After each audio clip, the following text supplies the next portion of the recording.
Sin munición no hay esperanza. Escasez de proyectiles en Ucrania puede cambiar el conflicto. Ucrania se ha enfrentado a la dura realidad de un déficit de proyectiles de calibre 155 milímetros tras el inicio de la operación terrestre de Israel en la Franja de Gaza.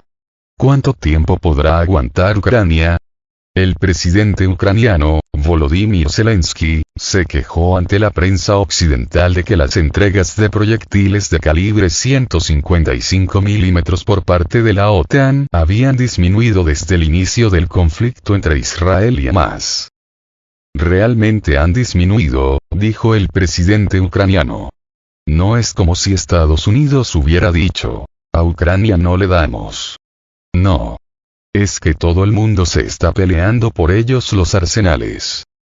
Publicaciones estadounidenses citan a funcionarios ucranianos diciendo que el suministro de proyectiles de artillería se ha desplomado recientemente en más de un 30%. Por su parte, funcionarios de defensa estadounidenses sostienen que la reducción de las entregas de munición no tiene absolutamente nada que ver con lo que está ocurriendo en Gaza.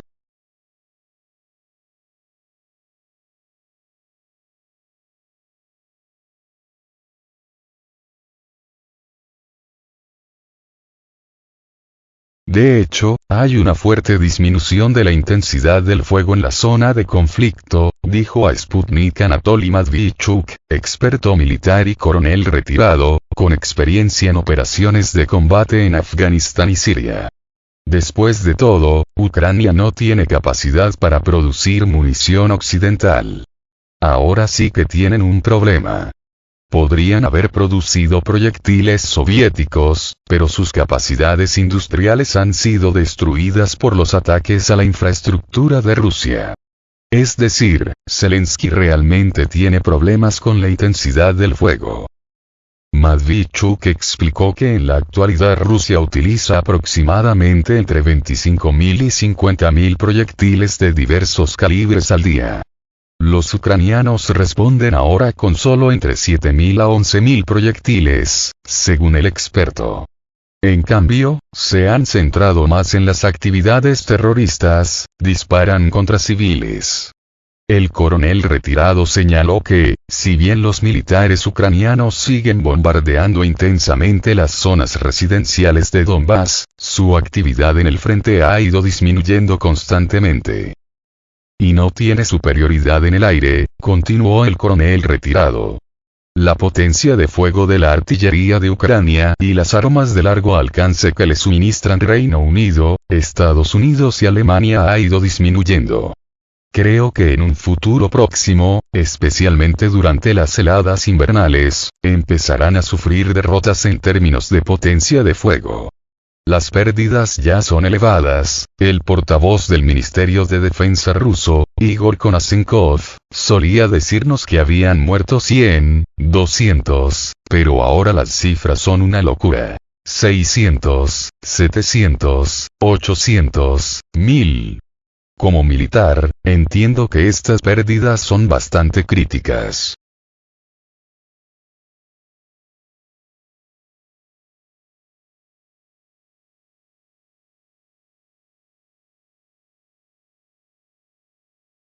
¿Va a seguir Estados Unidos financiando la guerra proxy en Ucrania?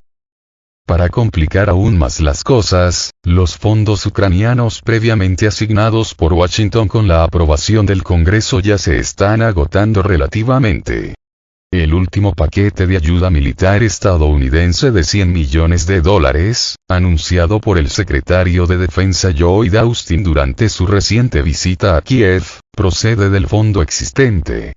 Mientras tanto, los congresistas republicanos se oponen a un nuevo paquete de ayuda de $61 mil millones para Ucrania solicitado por el presidente estadounidense, Joe Biden. A principios de noviembre, la Cámara de Representantes, controlada por el Partido Republicano, aprobó un proyecto de ley redactado por los republicanos para proporcionar $14.300 millones en ayuda militar a Israel, dejando al margen a Ucrania. Posteriormente, el Senado estadounidense bloqueó la iniciativa en un intento de obligar al GOP a considerar en su lugar un paquete combinado de ayuda israelí-ucraniana.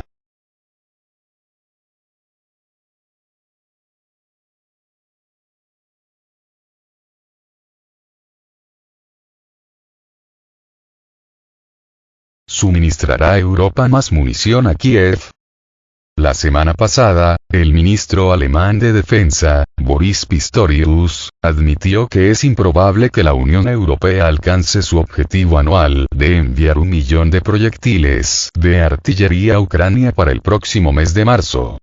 Mientras tanto, el quid de la cuestión es que Ucrania ha estado consumiendo munición más rápido de lo que Estados Unidos y sus aliados de la OTAN podían producirla.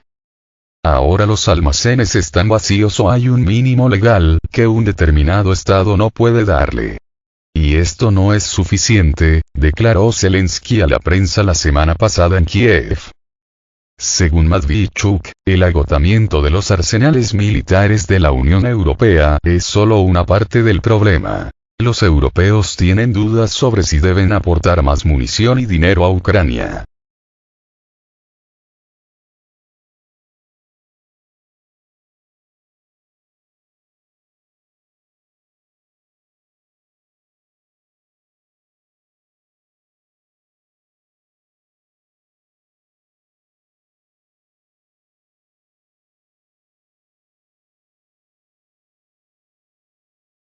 Ucrania se negó a aceptar la condición principal de Rusia para la paz en 2022. Rusia ofreció a Kiev poner fin a las hostilidades en la primavera de 2022, pero con una condición principal: la neutralidad de Ucrania y su no adhesión a la OTAN.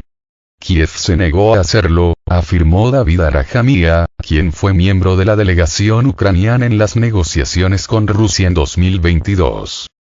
El líder de la facción Servidor del Pueblo en la Rada Suprema, David Arajamia, ha descrito las circunstancias de las negociaciones entre Moscú y Kiev en 2022 en una entrevista con un canal ucraniano. Según Arajamia, quien fue miembro de la delegación ucraniana en las negociaciones con Rusia en 2022, la principal exigencia de la parte rusa era la neutralidad de Kiev. La primera ronda de conversaciones tuvo lugar el 28 de febrero de 2022 en Bielorrusia, mientras que la segunda se celebró a finales de marzo en Estambul.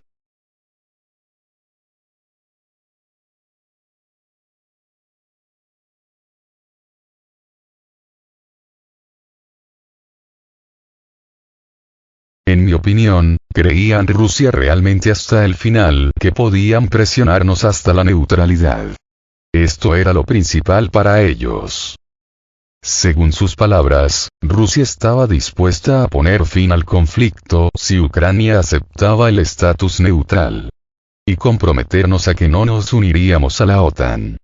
De hecho, el punto clave era este, afirmó en una entrevista con un canal ucraniano.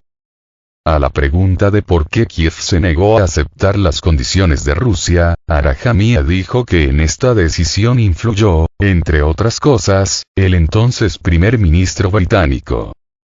Más que eso, cuando volvimos de Estambul, Boris Johnson vino a Kiev y dijo que no firmaríamos nada con ellos en absoluto y que fuéramos a combatir, reveló. Hubo otras razones para rechazar la neutralidad. Para aceptar esta cláusula, tuvimos que cambiar la Constitución. Nuestro camino hacia la OTAN está fijado en la Constitución, indicó Arajamia.